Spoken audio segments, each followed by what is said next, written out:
कुछ अरसे के बाद ये भी नो कॉन्फिडेंस मूव लेके आ सकते थे पीटीआई वाले। मेन ऑब्जेक्टिव है इनका वो ये है कि जनाब किसी न किसी तरीके से इमरान खान की रिहाई हो जाए। वन पेज जो था वो 6 महीने साल जो था आखिरी वो उसमें खत्म हो गया था। वैक्यूम में जगह किसने बनाई? जो मौजूदा हुक्मरान हर चीज में उनमें शामिल है, हर उस इकदाम में, हर उस फैसले में पीपल्स पार्टी शामिल है। पीटीआई के पास जो है वो कौमी असेंबली की 5 और सेनेट की 8 और पीएसी की चेयरमैनशिप है, जबकि 56 कमेटियों की रुकनियत है। बढ़ती कशीदगी पर वज़ीर आज़म के सियासी मुशीर राना सनाउल्लाह ने एक बार फिर पीटीआई को मुज़ाकरात की दावत दे दी है और तमाम मसाइल जो हैं वो बातचीत के जरिए हल करने का मशवरा भी दिया है। अब सवाल ये है कि क्या कायमा कमेटियों से इस्तीफों से पार्लिमानी निज़ाम मुतासिर होगा और क्या सूरत हाल होगी, हुकूमत पर इसका कितना दबाव होगा।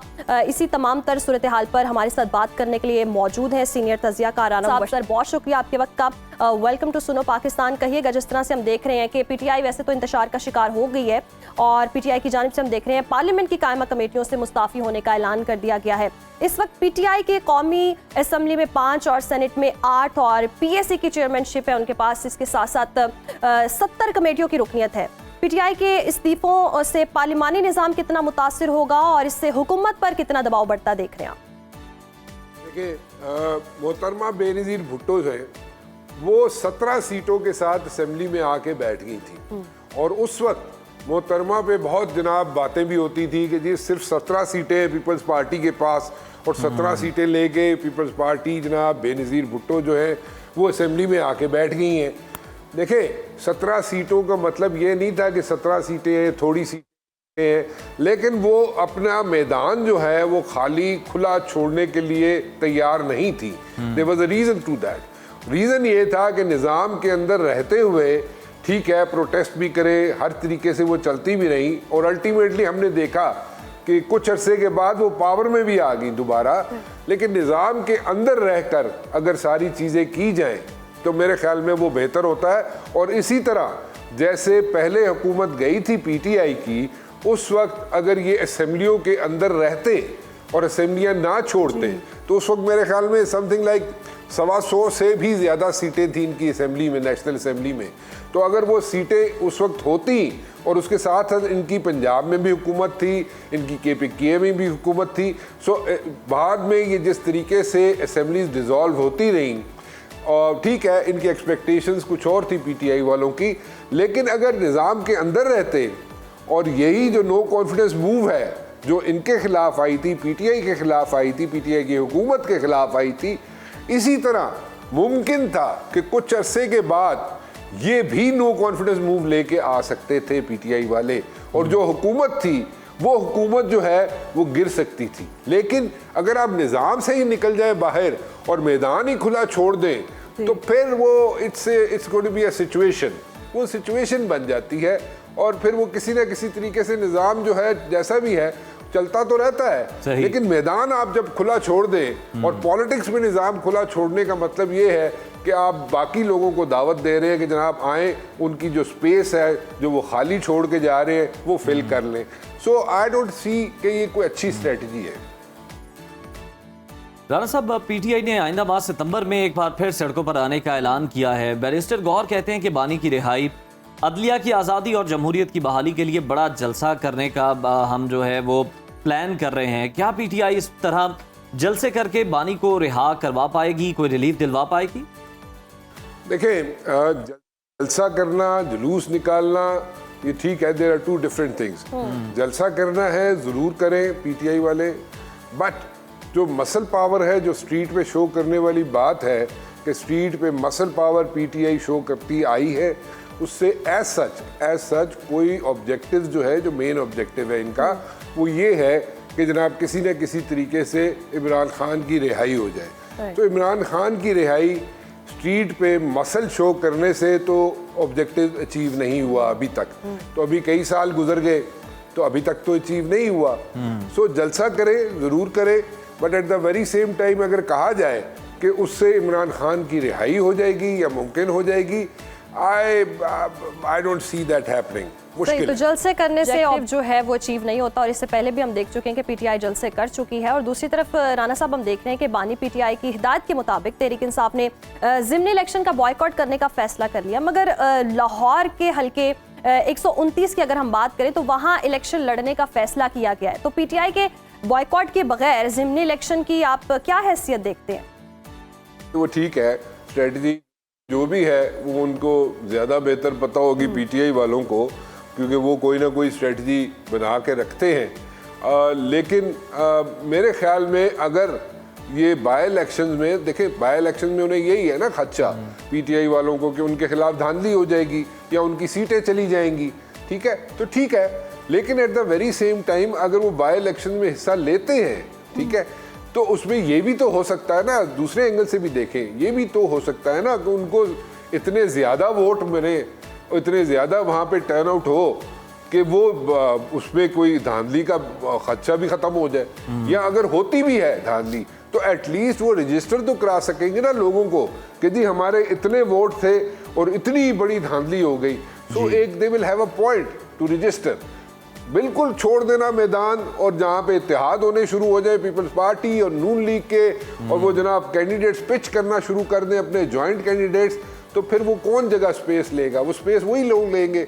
जैसे कि आपको एक छोटा सा एग्जांपल दे देता हूँ, जब आखिरी लेग चल रही थी पीटीआई की हुकूमत की, तो वो जो वन पेज की शुरू में बातें होती थी पीटीआई की हुकूमत कहती थी कि पिंडी वालों के साथ वो एक पेज पे है, वो वन पेज जो था वो 6 महीने साल जो था आखिरी, वो उसमें खत्म हो गया था। तो वो वैक्यूम क्रिएट हुआ ना, तो उस वैक्यूम में जगह किसने बनाई?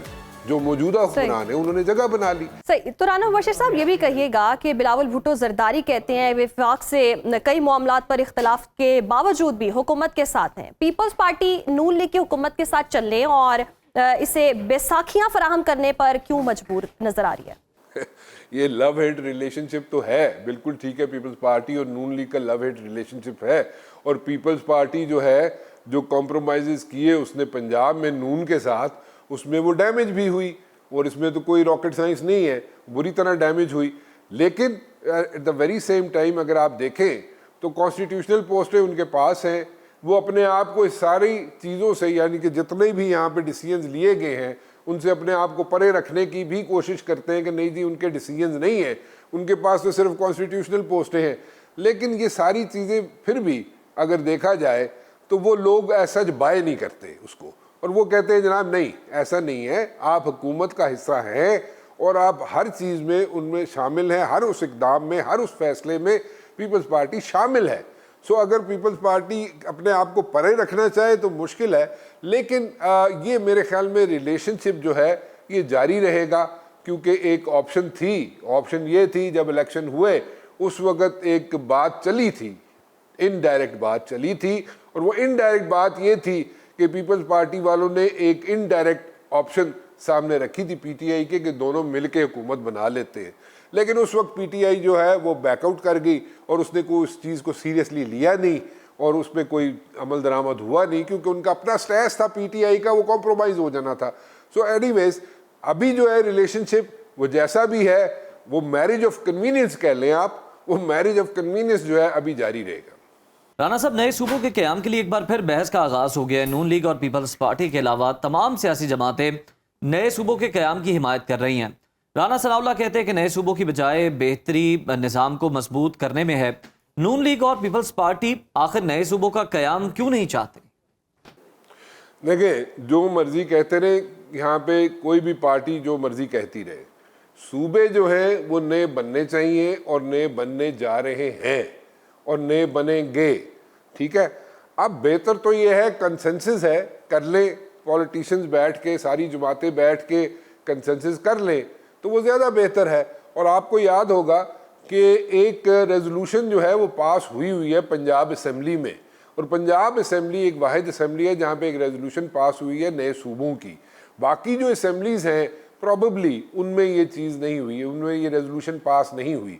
सो पहले अगर सूबे बनने जाएंगे तो उस पर पंजाब में पहले सूबे बनने चाहिए। इसमें पीटीआई का आपको याद होगा, पीटीआई की दौरे हुकूमत में उन्होंने एक प्रेस कॉन्फ्रेंस की थी और बहुत बड़ी प्रेस कॉन्फ्रेंस थी और उसमें उन्होंने कहा था जनाब कि हम नए सूबे 90 दिन के अंदर बनाने जा रहे हैं, लेकिन 2/3 मेजॉरिटी नहीं थी उनके पास, कंसेंसस नहीं हो सका और वो नहीं बना सके। लेकिन मैं इस पे ज़रूर कह सकता हूँ कि ये बहस जो है सुनो टीवी ने, हमारे शो ने, मेरे शो ने ये रोल की थी आज से कुछ अर्सा पहले कि नए सूबे बनने चाहिए और ये नए सूबे बनेंगे, कंसेंसस हो ना हो, सूबे तो बनने जा रहे हैं।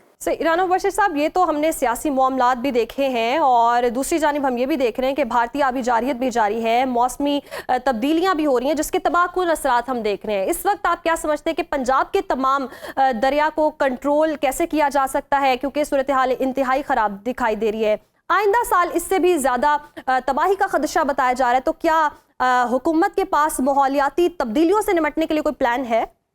देखिए, मैं भी रिसेंटली मैंने एक शो में कहा था कि मिलियंस नहीं बिलियंस ऑफ डॉलर्स का पानी जो है वो ज़ाया हो रहा है।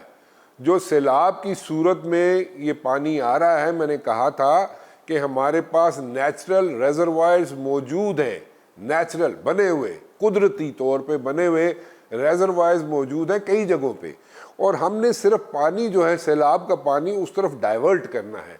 ठीक है, नए डैम्स बनने चाहिए, उसमें कोई बहस, उसमें कोई इस पे दो राय नहीं है, लेकिन वो बनने चाहिए। लेकिन रेजरवायर्स, नेचुरल रेजरवायर्स भी मौजूद हैं और वहाँ पे हम पानी का रुख बदल कर वहाँ पे अपने पार्क कर सकते हैं पानी, और वो हमारे काम आ सकता है।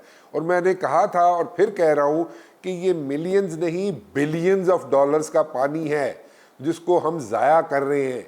सो हमें इसको सेव करना चाहिए, and for the days to come ये हमें, जब तक हम नहीं करेंगे ये, इसी तरह हम अपना बिलियंस ऑफ डॉलर्स का पानी ज़ाया करते रहेंगे। द सूनर द बेटर, हम इसको कर लें, सेव कर लें, एक स्ट्रेटजी बना लें for the times to come, क्योंकि क्लाइमेट चेंज जो है वो तो हो चुकी, और सबसे ज़्यादा क्लाइमेट चेंज में जो कंट्री जो हिट हो रही है वो पाकिस्तान हो रही है, और उसमें अगर हम लॉन्ग टर्म एक स्ट्रेटजी बना लेंगे तो बहुत बेहतर है। और 3 प्रॉन स्ट्रेटजी अगर इवॉल्व करेंगे, short term, mid term, long term, तो nothing like it. Rana Mubashir साहब हमारे साथ मौजूद थे, बहुत शुक्रिया आपके वक्त का। और जिस तरह से हम देख रहे हैं कि पीटीआई की अभी स्ट्रेटजी जो है वो क्लियर नहीं है, जलसे करने जा रहे हैं कि जी बानी पीटीआई की रिहाई हो, और इससे पहले भी पीटीआई जलसे करती रही है, लेकिन उस तरह से उनके ऑब्जेक्टिव अचीव नहीं हुए थे, और अब फिर सड़कों पर निकलने का ऐलान कर दिया। फिर से वही गलती है मैदान खाली छोड़ने की, जिस तरह से हमने पहले देखा था कि पंजाब और केपी असम्बलियों से इस्तीफे दे दिए गए और निकल गए।